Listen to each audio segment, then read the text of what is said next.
예, 부처님 말씀은 금구직설입니다. 금구직설이라는 것은 무슨 말인가 하면은 다시 변동할 수 없는 결정적인 말씀이란 그런 뜻입니다. 세속적인 그러한 논리 전개라든가 어떠한 이론 같은 것은 그때그때 변할 수도 있지만은 그 부처님 말씀 또는 성자의 말씀은 이 변동이 없습니다. 어째서 그런가 하면은 성자는 항시 사실을 사실대로 말씀하십니다. 가령 그 무아라, 무아는 여러분들이 잘 아시는 없을 무자 나자 무아 아니겠습니까? 그 우리 불자님들이 그때 그 무아를 극복을 못하면은 참다운 불자가 될 수가 없습니다. 사실은 무아가 돼야 불법인 것이고 무아가 못 되면은 불법이 못 됩니다. 내 존재란 것이 지금 내 몸뚱이 이대로 존재하고 내 생각은 또 나대로 이제 생각이 있고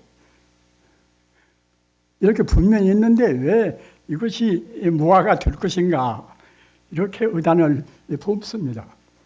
그러나 우리가 지금 나라고 하는 것은 이것은 우리 잘못 보고서 우리가 착각하고서 나라고 그렇게 하는 것입니다. 사실을 사실대로 보지 못합니다.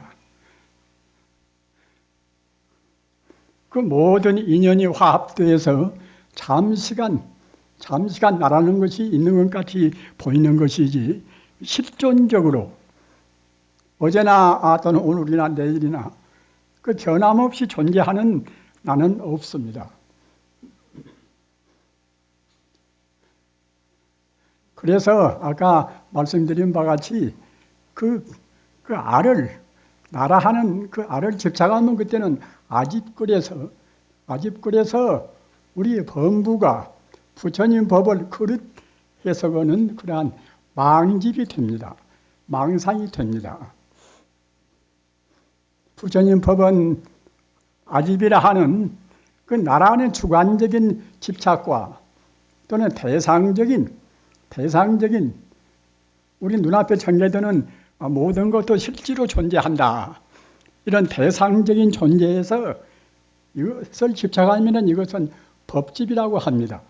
그래서 주관적인 집착인 아집과 객관적인 그런 집착인 법집을 떠나야 그래야 불법이 되는 것입니다. 부처님께서 대성경전을 설하실 때는 천고 자연명이요 천우만다와라 이러한 말씀이 있습니다. 법화경에도 있고 다른 대성경전을 설할 때도 그런 말씀이 나옵니다. 그건 무엇인가 하면은 천고 자연명이라 하늘천자 부고자 하늘의 북이 자연명이라 하늘의 북이 저절로 우긴단 말입니다. 우리 인간이 그런 인식되는 범위만이 다하고 다른 것은 이것은 존재하지 않는다. 이렇게 우리가 아주 그 단순한 소박한 생각한단 말입니다. 그러나 그렇지가 않습니다. 인간이 눈에는 안 보인다 하더라도 형이상학적인 세계가 한두 끝도 없이 많습니다. 가령 천상도 현실적인 것만 집착하는 사람들은 천상도 긍정하지 않을 수가 있지요. 그러나 욕계 천상만 해도 욕계 6천이라 또는 색계 천상 18천이라 무색계 천상 4천이라 그 욕계, 색계, 무색계에서 28천의 하늘이 있단 말입니다. 우리 인간 정도의 업장을 지어서 지금 인간이 태어났을 뿐인 것이지 인간이 최상의 그러한 복지는 절대로 아닙니다.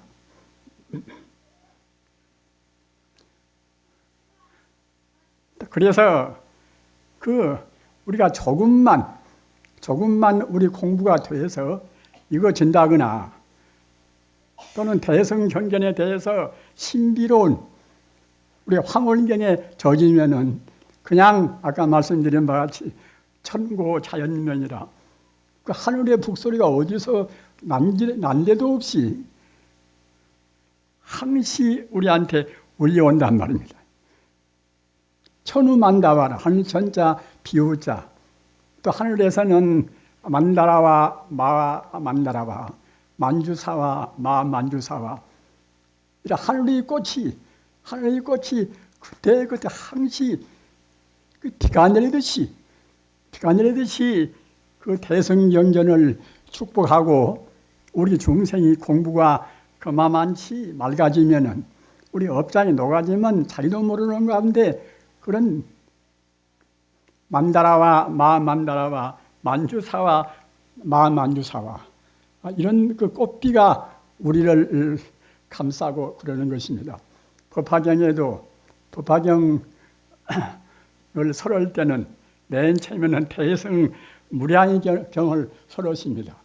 대성 무량의경을 설하실 때에 부처님께서 이 서상 상스러운 모습을 우리한테 보여주셨습니다.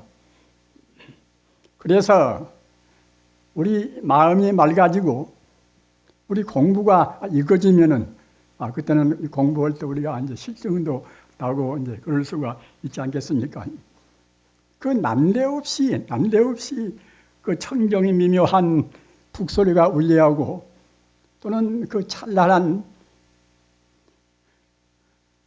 꽃비가 내리는 것을 우리가 스스로 봤을 때는 그때는 우리 피로라든가 실증이 그때는 가실 데 없이 몽땅 다 가신다는 것입니다.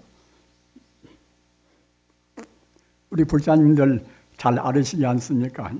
극락이라. 극락 그러면 부처님께서 우리한테 이제 방편으로 인생 고가 하도 많으니까 이제 마음을 좀 편안히 가지라고 그래서 사무칠 극자 즐거울 낙자 아주 행복스러운 극락세계가 있다. 이와 같이 우리한테 이상을 제시하는 것이지 실제로 극락이 있는 것이 아니다. 이렇게 보통은 생각합니다. 그렇게 되면은 극락세계라는 말씀은 대무량시견이나 또는 안사견이나 관무량시견이 거짓말이 되겠지요. 우리는 항시 우리 중생의 지금 알고 있는 인식 범위가 얼마만치 좁을 것인가 이걸 느껴야 한단 말입니다. 철학의 아버지라는 소크라테스 여러분 잘 알으시지 않습니까? 소크라테스 그때 그 넷폰 아테네의 그 넷폰 그 신전의 그 주랑에 가서 먼저 그대 스스로를 알라 그런 것이 이제 기도회가 이렇게 새겨 있단 말입니다. 그건 단순히 자기 반성하고 이제 함부로 그렇게 경망한 짓을 말라는 그러한 경고적인 그런 표현이 되겠습니다만은 그 소크라테스 같은 그러한 그 진지한 분, 정말로 내 스스로가 무엇인가, 내 자아가 무엇인가, 이렇게 그 자기를 천착하고 파고 들어가는 그런 철학적인 그런 인간을 위해서는 그 보통말이 아니란 말입니다. 정말로 진정으로 나라는 것이 무엇이란 말인가. 그래서 소크라테스는 그걸 갖다가 파고 들어가고 또 이제 더욱더 깊이 천착을 하고 그래서 드디어는 에크스타시라는 이른바 망하경. 자기도 모르는 가운데 자기 한계를 넘어서는 깊은 이른바 삼매에 들었단 말입니다. 삼매란 것은 우리 마음을 하나로 집중해서 다른 산란스러운 마음이 나지 않는 것이 이른바 이제 삼매의 소박한 풀이 아닙니까? 그런데 소크라테스는 그 정말로 자기 탐구 하던 끝에 그때 그 기록을 좀 보면은 소크라테스가 어느 날에는 그냥 길을 가다가 그냥 갑자기 멈춰서 가지고서 그 한종일 동안 한 발도 옮기지 않고서 그 자리에서 명상에 잠겼다고 그래요. 사람들이 뭐다 구경 와서 그냥 들어오는 구경을 하도 안전하니까 이제 이불을 가지고 와서 이불 깔고서 갔다 거기서 자면서 이제 소크라테스가 이제 오늘따라 떠나는 거 이제 보려고 했다고 그래요. 그럴 정도로 지독한 그 집념이 강한 그런 걸로 해서 이른바 이제 망하라. 그 황홀한 결국은 자기 존재의 실상을 깨닫는 그런 그 엑스타시스의 그런 경계에 몰입했습니다. 그래서 이제 참다운 자기를 깨달았단 말입니다.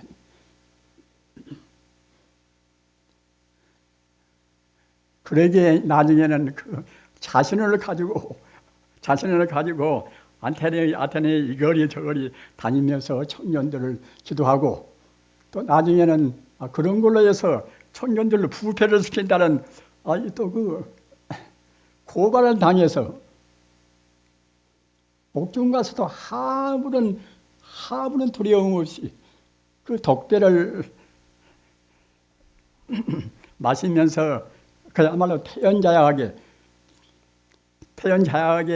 자기 생을 맞춘 분이 이른바 철학의 아버지라는 소크라테스 아닙니까? 우리는 그 종교 철학에 있어서 아주 깊이 기억해 둘 위대한 또 철학자가 있습니다. 그건 누군가 하면은 서기 3세기 경에 나온 그 플로티노스 이집트 태생인데 로마에 나와서 많은 사람을 지도한 분입니다.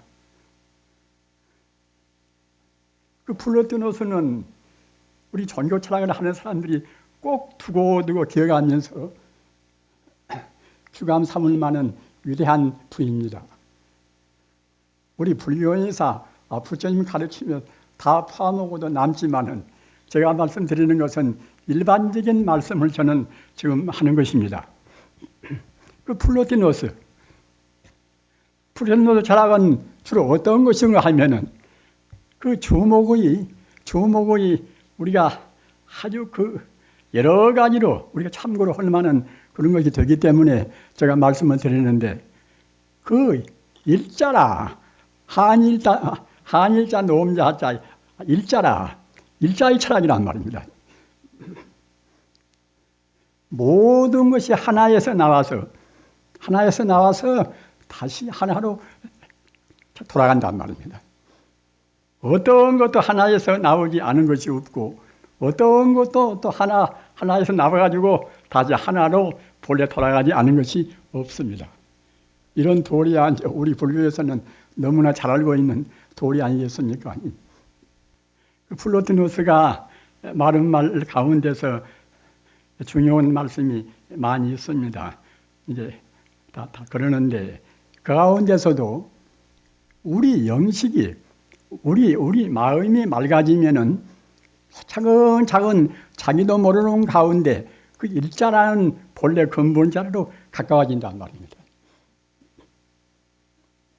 그래서 막다 보면 그때는 막고 맑아지면 그때는 드디어는 하나하고 딱 그때는 일치가 되어버린단 말입니다.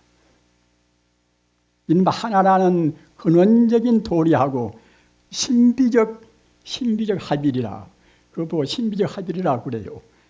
직관적 그런 하나가 된다는 그런 뜻이겠지요.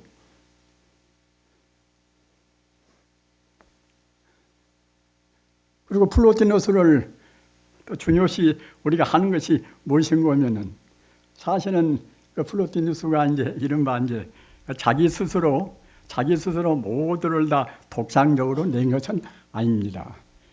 이런 플라톤주의에서 근원을 두고 있단 말입니다. 그러게 플로티노스 학파를 가리켜서 신플라톤주의 그래요. 신플라톤주의라. 그런데 사실은 그 서구 서양 철학을 저는 불교인이라 또 뭐 저는 제가 철학서를 깊이 연구한 것도 아닙니다. 다만 상식적으로 어디 가서 말을 하려고 보니까 또 그때 좀 봐야 되겠지요. 그런 정도에 지나지 않습니다. 서양의 위대한 철학자는 대체로 그 신플라톤주의를 표방을 했어요. 가서 이제 기독교인도 이제 위대한 신학자가 이제 많이 있습니다. 맨 처음에 초기에 이제 4세기경에 아우구스티누스, 그분도 위대한 교부 철학의 그분도 완성자인데, 그분도 아주 위대한 분인데, 그분 철학에도 그 플라톤주의가 있습니다. 그분 철학에도 이른바 플로티누스의 철학이 거기에 상당한 분야를 차지한단 말입니다. 아우구스티누스가 마니교로부터서 기독교로 온전히 개종할 때는 신플라톤주의의 영향을 대단히 받았다고 이제 그렇게 되어 있습니다. 그리고 9세기에 에리우게나, 이분도 위대한 신학자입니다. 에리우게나 이분도 역시 신플라톤주의의 영향을 받았습니다.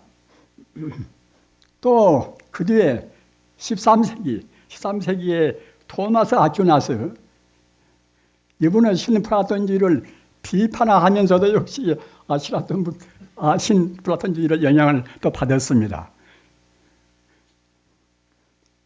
15세기에 유명한 신비 철학자인 에크하르트, 또는 15세기에 이제 니콜라우스 쿠자너스, 이분은 추기경입니다. 니콜라우스 쿠자너스도 굉장히 위대한 추기경입니다. 그건 이분도 역시 신플라톤주의 영향을 받았습니다. 그러면 신플라톤주의는 한말로 말하면 어떤 것인가? 제가 주로 말씀하고자 하는 것은 신플라톤주의가 의지하는 사상적 핵심을 말씀드리고자 하는 것입니다. 그것은 이른바 범신론입니다. 범신론이다. 우리가 현대를 이제 철학의 빈곤이라, 또는 철학의 부재라, 이런 말씀을 하지 않습니까? 알기는 많이 아는데 그 본질적인 문제는 사람들이 잘 모른단 말입니다. 그 본질적인 문제를 잘 모르는 그것이 이른바 이제 철학의 빈곤, 철학의 부재라고 다 그러는 것입니다. 본질적인 문제를 알아야, 그래야 이제 참다운 세계관, 인생관이 되어서 자기도 바르게 지도하고, 또는 가정 문제라든가 모든 인간의 갈등 문제를 풀 수가 있을 것인데, 그 본질적인 문제를 모르면은 그때는 역시 똑같이 혼란한 가운데, 혼란한 지식 정보 가운데 우리가 파묻히고 맙니다. 그런데 그 범신론은 무엇인가 하면은 천지 우주가, 이 자연계가 바로 신이 아니면 없다, 이런 사상이란 말입니다. 범신론을 우리 불자님들 잘 모르는 분들은 잘 외워두십시오. 이 사상적으로 굉장히 중요한 그러한, 이것은 하나의 주장이고, 또는 진리의 중요한 지침이 되는 것입니다.